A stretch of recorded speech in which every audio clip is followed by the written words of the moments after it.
Hi everyone, welcome to EndisEnglishNotes.com, where today we're going to look at Act 3, Scene 1 from Romeo and Juliet. Now this is a key scene, and it is a scene that can easily be used if you're asked to direct a scene from the play and use your knowledge of stagecraft in directing the scene.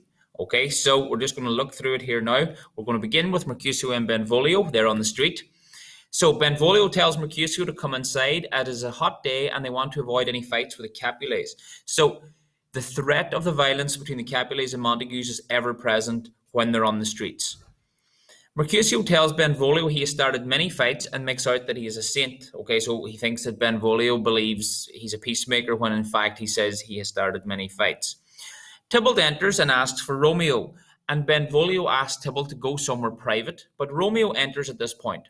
Remember, he has just married Juliet, who is Tybalt's cousin. So in the previous scene, Romeo and Juliet have just got married, unbeknownst to the rest of the characters in the play. Tybalt tells Romeo that he is a villain. Thou art a villain. Now, this is a form of an insult. He's trying to rile Romeo up. He's trying to get him to lose his temper. Romeo tells Tybalt, thou knowest me not, meaning he is unaware that they are now related through marriage. So thou knowest me not means you don't really know me and you don't know everything that's going on. Mercutio was disgusted at Romeo for not fighting. Oh, calm, dishonourable, vile submission. So he's basically saying he's a coward and that he's bringing dishonour on the family name, that the Montagues are being, their name has been tarnished by Romeo not standing up to Tybalt. So instead, Mercutio decides he's going to take his place. Mercutio, annoyed that Romeo has refused to fight Tybalt, offers to fight instead. Tybalt, you rat catcher, will you walk? Will you walk there? I suppose would be like, do you want to dance? You often see boxers or people who want to fight. It's just a term that they're going to walk together. They're going to start fighting. Romeo tries to stop the fight as he urges Benvolio to part the two men. He also urges them to remember the prince's warning about fighting on the street. So Romeo is acting the peacemaker here. He's standing in between them. He's trying to get them to stop fighting.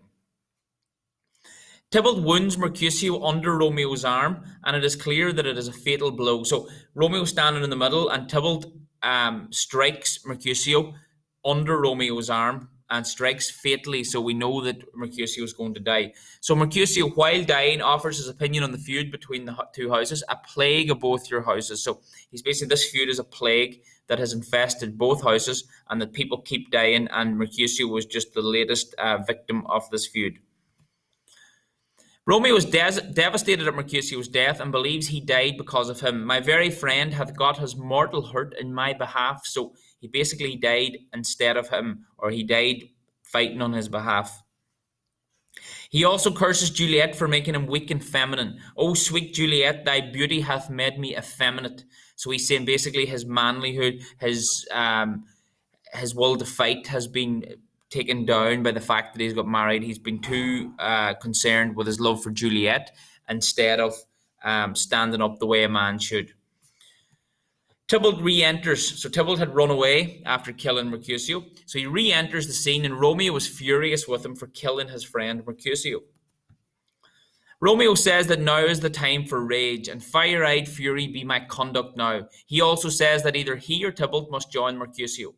Either thou or I or both must go with him. Okay, so he's basically saying either one of us is going to die or both, but someone is joining Mercutio. Romeo and Tybalt fight, and Romeo kills Tybalt. Okay, so Romeo kills Tybalt, an important part of the play. Remember, Tybalt is a cousin of Juliet, who Romeo has just married. Benvolio urges Romeo to flee or he will be put to death by the prince. Remember, the threat of death is hanging over them from the first scene, where the prince says the next person to disrupt the streets of Verona will pay with their life. Romeo curses his bad luck when he says, oh, I am fortune's fool. He's basically saying he's now, fortune has just taken over his life. Remember, he had the premonition at the beginning that he said something bad was going to happen. He now seems to be nothing. Everything he goes to do, he seems to be drawn further and further away from what he wants. The premonition that Romeo had at the party that the party would lead to something bad has come to pass. He now has to flee Verona and leave his new wife behind. So Prince Escalus enters.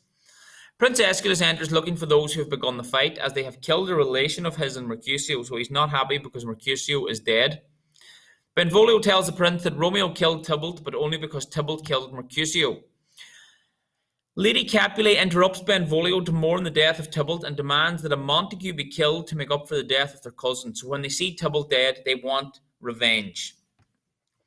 Benvolio tries to explain that Romeo tried to stop the fight, but Tybalt was deaf to peace. Okay, it's a good line to remember, easy one to remember. Lady Capulet says that Benvolio can be believed as he is a Montague and begs the prince to put Romeo to death. Okay, the prince, he makes his decision. The prince decides that Romeo won't be put to death, but he will be exiled from the city. Immediately do we exile him hence. He also warns that if Romeo is found in Verona, he will pay with his life. Let Romeo hence in haste, else when he's found, that hour is his last. So basically, if he's found in Verona, he will die. Shakespeare has now created a lot of conflicts within the storyline, with Romeo now married to Juliet, but none of the other characters know this. There's also the problem that Romeo is now banished from Verona, despite the fact he has just married a Capulet. By creating these conflicts ensures the audience is intrigued and wants to keep watching. So there's a lot of things that have to be resolved here. There's a lot of questions that need to be answered. Okay, so that's Act 3, Scene 1. Key scene. Try to remember some of the key quotes from it. And as always, if you like the content, please hit like. And please subscribe for more English Junior and Leaving Cert videos.